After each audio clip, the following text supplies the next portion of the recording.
Hey, Nation, we're back with Michael George. Good Lord, good golly, Miss Molly. We go back about 10 years. How you doing, Michael? Harry, I'm doing great. Really, we go back even maybe as many as 15 years together in I some know. way, shape, or form. So it's great to be with you again. Yeah, I know. So let's talk Synchro. Again, I'm trying to bring up CRM. I can't find it, but kind of knew some of the early founders in San Luis Obispo, California. Right? I mean, that's very nice place. What's going on? What? Well, yeah, like any great business, there were some founding entrepreneurs that had a dream and did a really nice job building out that dream. They wanted to build a world-class both RMM and PSA combined, an all-in-one platform, and lo and behold, they did. And like a couple of maybe young kids out, uh, surfing on windsurfers or kiteboards, they caught just the right winds, and that business took off. And it got to a place where it got a little bit bigger, and than they were really capable of handling or managing. So they actually did the right thing. Some of them are still involved in some ways. I have one member still on my board. Robert Reichman's an absolutely terrific individual, great entrepreneur, but also knew he was not the right person to take the business to the next level and scale it. So everybody, it's just like different funding elements, leaders, more often than not, kind of the successful ones outgrow their own capacity to Well, we continue do. at that scale, right? Yeah, So, yeah, we do. That took me a long time to learn. It's a tough pill to take, but that's exactly right. yeah, yeah, yeah, no, that's right. So where are you at? What's the roadmap? What's going on? What's news?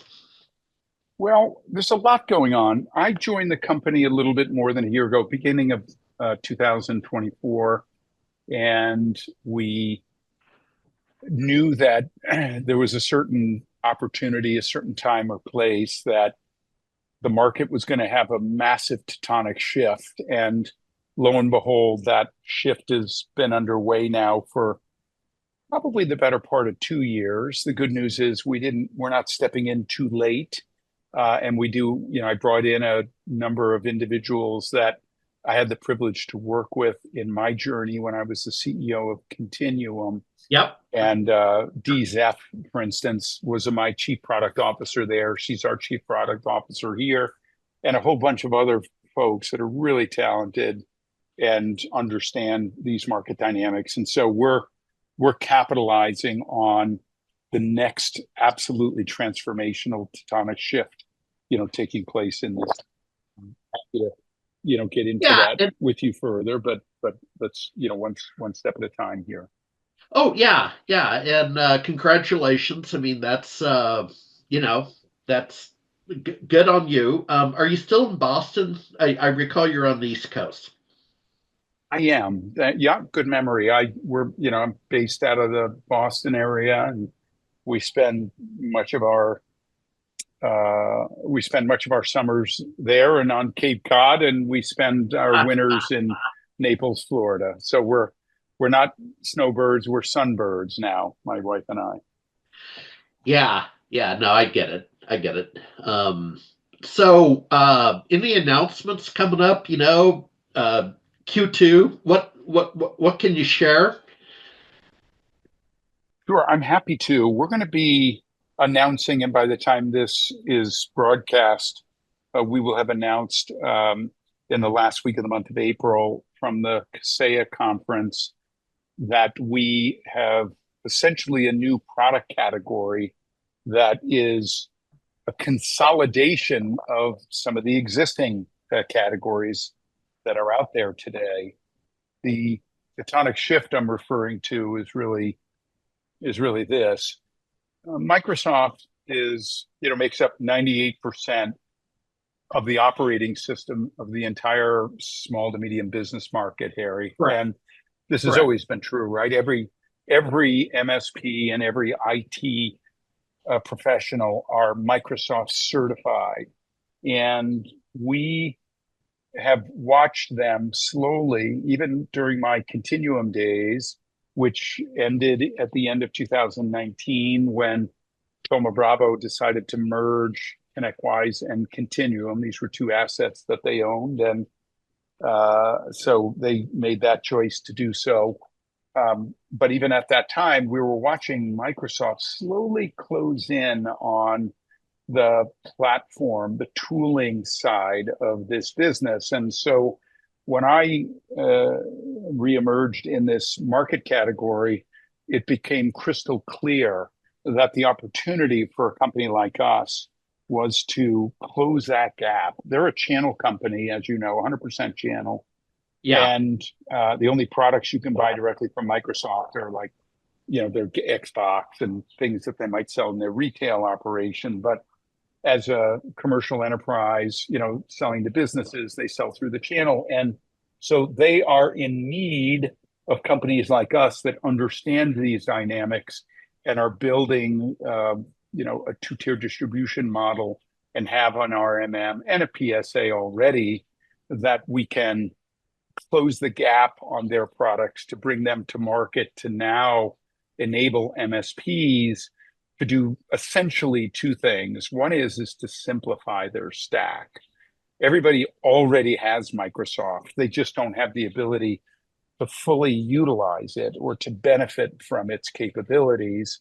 Number one. And number two is we're providing a more secure environment because the market's been forced to layer up various security products because there isn't any one, that's been able to provide a fully secure and safe environment. And to be clear, there is no such thing as 100% secure. I mean, it just isn't, No, right? no. We still have employees that do stupid things. And so, and Microsoft or you or I or nobody can control some of those activities. But if we simplify the stack and we don't have all these layering components that have competing functions, then we have a much better chance. In fact, the best chance to provide the most secure environment is if you can rely on the one, security solution that handles sort of an end-to-end, EDR and MDR capability with a SOC so that you can remediate, in the event that there is any level of penetration. So again, we're really in the business of helping and enabling MSPs to utilize licenses they already have from Microsoft, the certifications they already have from Microsoft, to provide a much simpler stack, reduce all of these other products that are creating all this complexity, and do so in every other area, and in particular in the area of security. Yeah. Yeah, I get it. Off air, I told you I'm helping a not-for-profit as a passion project. And we don't have the cybersecurity protection we need. I'm not going to name them, but the point is, Michael, very common in SMB, right? Everybody's kind of a little bit on the downside with cyber.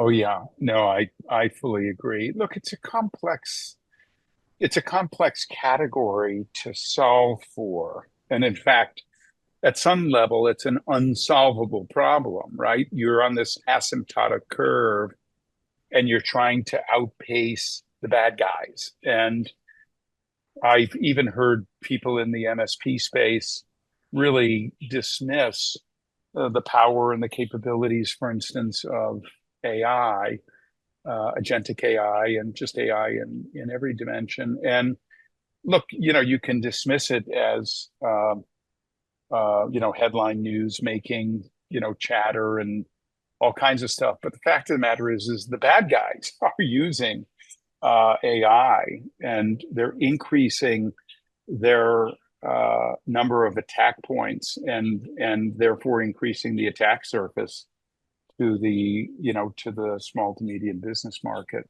So I think unless people, you have to pay attention to this stuff. And I know nobody loves to be on the bleeding edge of things, but it's necessary to be at least on the leading edge of the security envelope, because you can just be a click or two behind, Harry, and all of a sudden you've got a series of ransomware issues underway in your customer base. And there are two things that drive a small to medium business to leave one MSP and go to another. And the number one thing is a security incident. If they have a security incident, it puts a big question in their mind about their service provider. And then the second most critical thing is how quickly they are able to remediate it, isolate it, and remediate it. And those are the number one and number two reasons why somebody fires one MSP and goes to the next. That's why employees in internal IT get terminated. Is because of this. So it is a security first industry, and we are really in the business of providing the most fail-safe environment and a remediation model and we are not announcing the SOC capabilities at the Kaseya conference necessarily, but you will see a lot of things that we're doing in and around the Defender and Sentinel world with Microsoft that is providing a very, very secure environment. And, there are plenty of ways to get some MDR, capabilities. Sure. As well. Hey, final question. And let's touch base later in the year. Always a pleasure. But the final question, and again, you remember I'm a little chippy now that I live in Austin, Texas. So maybe you picked up on that, but I'm a little chippy. But when you gonna hit Austin, man? Austin, I'm assuming you've been here. It's a nice town, dude. It's a lovely town, and only because you asked, I'll be there on Tuesday. Kidding. No kidding. I get there often. It's a great tech center. It's a great, it's great in a number of dimensions, but there is a lot of, there's a lot in the way of technology, people, talent. We employ a number of people there, and oh, you do? Oh, okay. Yeah. I didn't know. I didn't know you had people here. Fair enough. Yeah. So only because you asked, I'll be there Tuesday, Harry. Yeah. Well, I'll have to clear the calendar, but we'll catch you one of these visits. But the thing about Austin is, 32 years in Seattle. Seattle got big, right? Seattle got large, and Austin, to me, to this day, and just had this talk last week. I was at NerdioCon, great conference, by the way. But Austin is basically Portland, right? We're a little bit smaller, so it's cool. I think it's a great city in every dimension. I love it. Yeah. Right there. So, all right. Sure you. But anyway, anything else I could do to help or cover for you? We covered, I think, some good ground, but I always love to provide things of thought leadership and value to your readership. So nothing is off limits with you, Harry. If there's anything else you'd like to know, I'm happy to cover with you. Appreciate you. Let's stay in touch. We'll meet up soon. That'd problem. Be great. That'd be great. Thank you very much. Harry, thanks so much. Really appreciate the time with you. All the best.